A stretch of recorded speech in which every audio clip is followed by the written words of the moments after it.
I guess it's ambigram. So, Alon and Laon, yung sa album art niyan, ambigram. Talagang pag binaliktad mo, makikita mo yung word na Alon. So, pag binaliktad mo, makikita mo yung word na Laon. So, basically, yung Alon kasi parang yung pinakwento niya, it's full of challenges, just like the waves. So, parang, kasi yung mga waves, hindi yan natatapos eh. Parang sa life talaga, patuloy yung challenges na kakaharapin mo. Kailangan mo lang masanay na ganun talaga. Pero dito sa Laon, parang after ng mabigat or after ng something na puno ng challenges, merong pag-ahon, merong kalaunan, magiging maayos ang lahat. So, yun yung pinaka main mood ng album na Laon for you guys. Ayun. Laon. Yun yung inspiration talaga kasi parang ayoko naman habang buhay na parang yung mga kanta kong i-release puro mabibigat, puro malungkot. Sabi ko nga sa isa sa mga interview, parang gusto ko talaga makagawa ng music na masaya. Sinimulan ko siya dun sa EDSA. Sobrang refreshing niya for me because I've been rapping and singing mostly sad songs, mostly parang heavy talaga. Pero itong Laon, breathe a fresh air talaga. As in, sobrang tuwang-tuwa ako habang ginagawa namin ni Josue yung album. Kahit na talagang puspusan, kahit na talagang cramming, man, sobrang excited ako dito sa album na to. Tuwang-tuwa ako dun sa mga nagawa namin kasi iba-iba siya ng tunog, iba-iba siya ng genre, I guess. And somehow, nakikita ko yung sarili dun sa kanta. Kasi ayoko rin talaga mabox yung sarili ko sa isang tunog. Gusto ko kung ano yung nafe-feel ko. Gusto ko pakawalan lang yung creativity ko pagdating sa mga awit na ginagawa ko. Ayokong malagyan ng boundaries.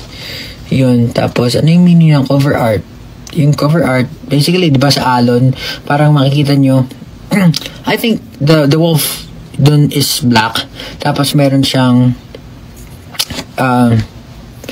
yung parang red eyeliner. Hindi siya red eyeliner, but yeah, yung pinagkunan ko talaga ng inspiration din dun is yung parang painting ni Lucifer na sobrang parang pain and anger yung nararamdaman niya. Tapos yung mata niya dun parang may pagkapula, tapos umiiyak siya. So parang ganun yung naging atake ng Alon pagdating sa album. And kaya rin black kasi parang black yung wolf tapos yung sheep is white. Kasi nga parang tinatago niya yung sarili niya. Tinatry niyang i-hide yung sarili niya. Parang nasa ganun. Parang it's like a defense mechanism para lang makasurvive siya. Pero this time sa Laon, parang naging white na yung wolf. Tapos, yung sheep is black. So, parang patay na yung sheep. To patay naman na talaga yan. What the hell? Parang yung cowboy. Do patay naman talaga na yung sheep. Pero this time, parang mas parang visually kita na hindi na kailangan ng wolf yung sheep. Parang natanggap niya na yung sarili niya. So, mas magaan. Basically, gusto ko lang talaga lahat ng negativity, I want to move away from all the negativity na experience ko. Kaya ako na-create tong Laon. Sana magustuhan nyo, man. This is, I'm really excited about this. Gusto ko na talagang marinig nyo. 3.2 viewers. Mag-tease about sa tracklist ng Laon. So, yung the first song is New Moon. Makikita nyo naman sa tracklist na New Moon, number 1. Yeah, basically, New Moon siya. Maarte lang na spelling. Hindi ko alam kung German yata yun or New Moon. Wait. Tila hanggang mawala ang sakit na dulot ng realidad.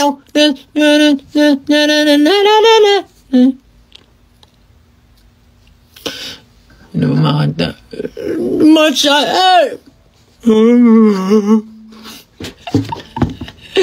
Ano ba makanta niya? Makakanta ng mga members.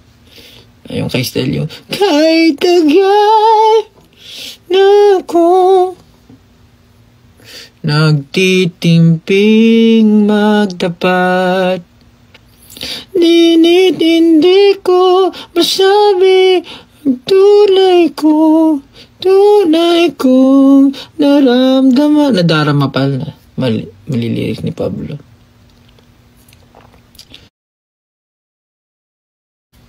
Pakinggan nyo, ha? Ano ba chord ng room?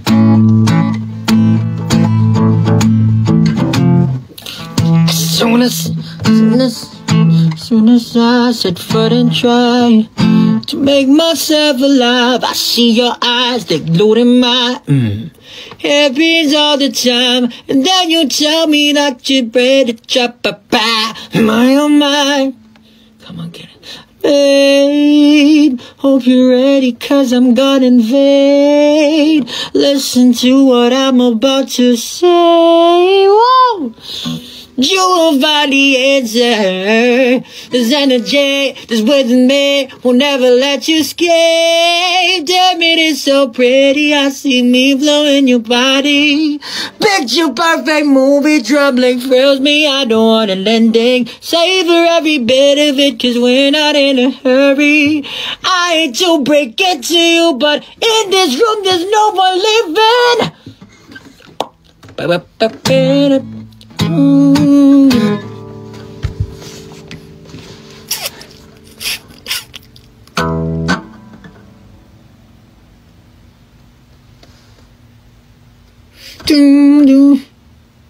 Atin to, chicken McDo. Much malaki, much juicier, much crispier to. Better chicken McDo.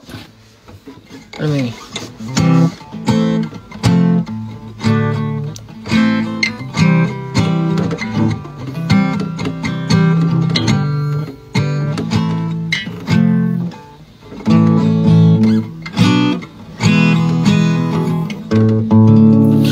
Siya,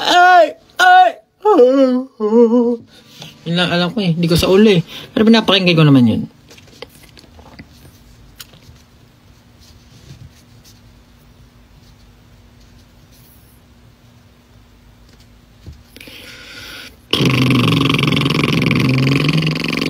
11:46 naman, maaga pa bukas man, Visayas tour, maluy ka.